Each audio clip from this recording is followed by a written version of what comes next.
Уютный и прохладный летний вечер. Домик с верандой, расположенный в небольшом поселке. Звуки природы, сверчков и шорох листьев на деревьях. Никакой городской суеты. Тишина. Кресло-качалка и легкий плед, а рядом стол с вкусняшками к чаю. И он, готовый укутать всех присутствующих своим гостеприимством и теплом. Есть догадки, о чем речь? Всем привет и добро пожаловать на мой канал. Меня зовут Алина, и сегодня я вам расскажу об одной очень интересной традиционной вещи в России. Если вы еще не догадались, о чем пойдет речь из вступления, я вам об этом немедленно скажу. Речь пойдет о самоваре. Не так давно одна моя знакомая иностранка очень удивилась, когда узнала, что в России не используют повсеместно самовары. Ей казалось, что в каждом доме, в каждой русской семье есть самовар. Но это не совсем так. А вы знаете, что такое самовар и для чего он вообще нужен? Сейчас мы с вами узнаем. Самое время узнать. Итак, самовар – это... Мы не будем читать это определение, потому что оно взято из толкового словаря 1860 года и порядком устарело. Поэтому я лишь скажу, что самовар – это металлический сосуд, который используют для приготовления чая. По сути, в современном понимании это заварочный чайник или просто заварник. Несмотря на то, что сейчас он не пользуется особой популярностью, это по-настоящему культурный феномен. У меня самовар всегда ассоциировался с уютом, теплом и картиночкой пазлов из Простоквашино, которую я собирала в детстве. К сожалению, у меня, как и у большинства людей, самовара дома нет, поэтому продемонстрировать я вам его не могу. Самовары вообще могут быть очень разными, начиная от формы и заканчивая размером, росписью и прочими такими штучками. История самовара уходит корнями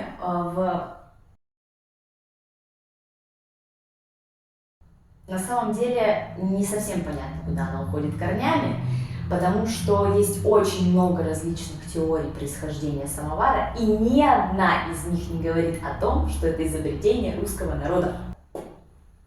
Вот такой вот парадокс. Первые подобные сосуды появились в Китае. Оттуда они распространились на территорию Японии и Ирана. Также древние римляне использовали похожий сосуд для нагревания чая или для охлаждения, используя лед для охлаждения. И назывался он аутепса.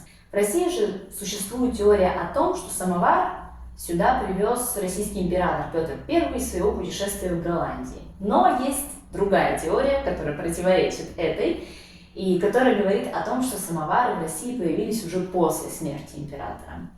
Поэтому доподлинно неизвестно, какая из этих теорий верна. Первое официальное упоминание о самоваре датируется 1740 годом. Его производство было в городе Суксун на Урале, а затем уже с конца 18 века оно перенеслось в Тулу. И Тула считается родиной русского самовара. Название самовара говорит само за себя. Само-вар. Сам варит. В разных городах его называли по-разному. Самогрей, самокипец, самогар. Но, тем не менее, смысл от этого не меняется. Долгое время самовар могли себе позволить лишь богатые семьи. И только спустя много-много десятилетий он распространился и стал ходить в быту у простого человека. Самовары бывают совершенно различных объемов и форм, но самый популярный объем от 3 до 8 литров. Есть и более маленькие размеры, меньше 3 литров, но они обычно более сложны в изготовлении, из-за этого очень дорогие. Ну и плюс, наверное, то, что меньше 3 литров, да нет, хотя это немало, нет. Нет. В общем, популярностью они не пользуются. Но, мне кажется, это отличное решение для тех, с кем никто не хочет пить чай. А вот самый большой самовар в мире, который попал в Книгу рекордов России, был вместимостью 555 литров. Вы хотя бы представляете вообще, сколько это? Это же очень много. Говорят, что напиток из самовара получается более мягким. Вода к тому же в самоваре закипает быстрее, а остывает медленнее.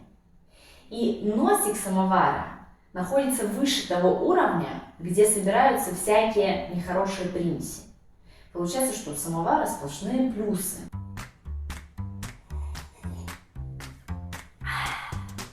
Не самовара, конечно, но тоже пойдет. И чай, конечно. Ладно, вкусно. Интересно также, что в 18 веке в России производили самовары кухни. То есть это был не просто самовар, который кипятил чай, а это была полноценная полевая кухня, которая была разделена перегородкой на две части, и в одной части кипятили чай, заваривали чай, а в другой части готовили еду. Если говорить о настоящем положении самовара, то его наверняка можно встретить в кафе, в ресторанах, в отелях или на базах отдыха, которые в основном делают упор на русскую культуру. Но если говорить о всеобщем пользовании, то он не особо популярен. Более того, я бы сказала, что он совершенно не популярен, и его можно редко где встретить, если пойти к кому-нибудь в гости. Возможно, конечно, есть еще люди, которые любят антикварные вещи, и у них есть самовары, и не один, а несколько разных размеров, форм, росписей. Я вот, например, тоже люблю антикварные вещи, но по какой-то непонятной для меня причине у меня их 0. Совершенно нет антикварных вещей, но смотреть на них и любоваться ими я очень люблю, поэтому я бы себе очень хотела самовар. И вообще-то моя бабушка сказала, что у нее есть самовар, что она мне его подарит при нашей следующей встрече. Поэтому не исключено, что здесь когда-нибудь появится видео, где я буду делать урок по тому, как заваривать чай в самоваре.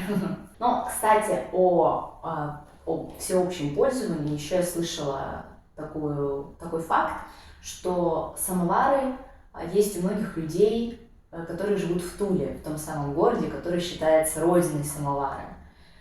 Возможно, так и есть, возможно, нет, но поговаривают. Надеюсь, вам было интересно немного узнать об одной из русских традиций. Если да, ставьте лайк. Если нет, ставьте, наверное, в таком случае надо ставить дизлайк, но я вообще, если честно, если мне нравится человек, я смотрю его видео, и видео мне не очень понравилось, я просто делаю вот так, но все равно ставлю лайк. До скорого!